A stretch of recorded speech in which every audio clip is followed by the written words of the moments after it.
The top 10 takeaways from the Cody Cepeda vs. Carlos Ribeiro Battle at the Berrics 12 Round 1 match are the following. Hello, and thank you for joining another episode of Dumb Data, where we break down the numbers so you don't have to. In this breakdown, we're taking a look at the top 10 takeaways from the most recent Battle at the Berrics match. What's in store for us with this pro versus pro battle? Let's take a look and dive into the data. Number 10. Carlos and his unlucky matchups. Carlos Ribeiro is an amazing skateboarder who can hang with the best of them in the streets, whether he's hucking, rail chomping, or ledge dancing.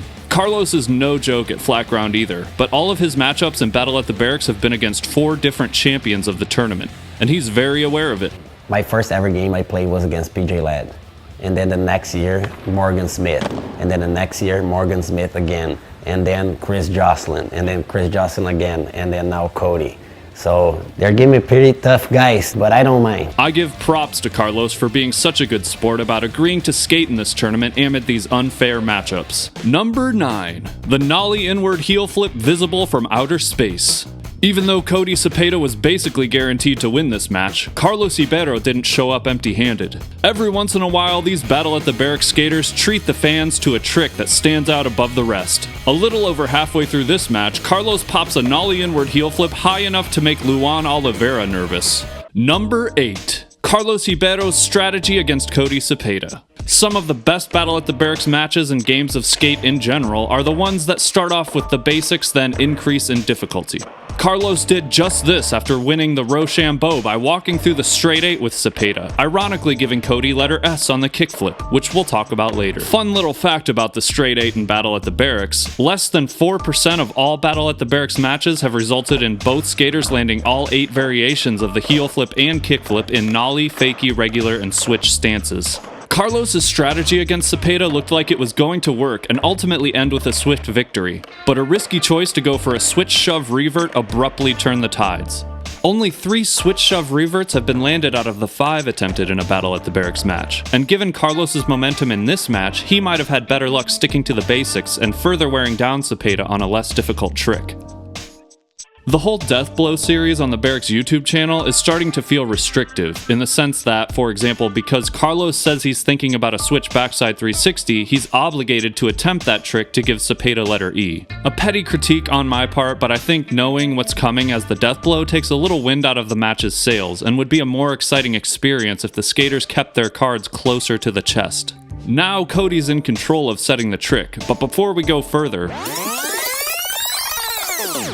we need to address number 7. Cody Cepeda and his first Battle at the Berrics letter on a kickflip. Cody has attempted 10 kickflips in Battle at the Berrics, and landed all 9 leading up to this Season 12 match. He joins 5 other skaters just this season who've missed a total of 8 kickflips in Battle at the Berrics 12, including Chris Chan and Cyril Palmer both missing 2 in one match. Only 15 failed kickflips have occurred in all 11 seasons before Battle at the Berrics 12, and we're barely halfway through round 1 of the current tournament. Kickflips are actually not that easy, to be honest, but apart from Seva's bail on a kickflip in Battle at the Berrics 7, Cody's the only other Battle at the Berrics champ to miss a kickflip in a match. While we're on the subject of champions, let's move on to number 6. Cody Cepeda's ability to respond under pressure. Cody missed 4 relatively simple tricks before holding on to the last try switch backside 360 attempt and avoiding letter E. In addition to the kickflip, Cody missed a frontside kickflip, nollie frontside heel flip, and a switch backside heel flip.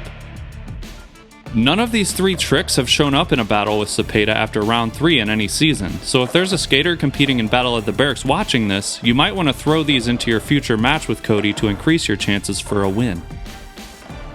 When the pressure's on, however, Cody has a 75% success rate at landing a trick on the last try. Cepeda has only lost 3 out of 15 Battle at the Berrics matches, giving him an 80% win-to-lose ratio. The 3 matches he's lost were to Chris Jocelyn, Seva Krutkov, and Shane O'Neill, and the winning tricks Cody didn't land in those matches were either some sort of crazy late trick or an awkward revert.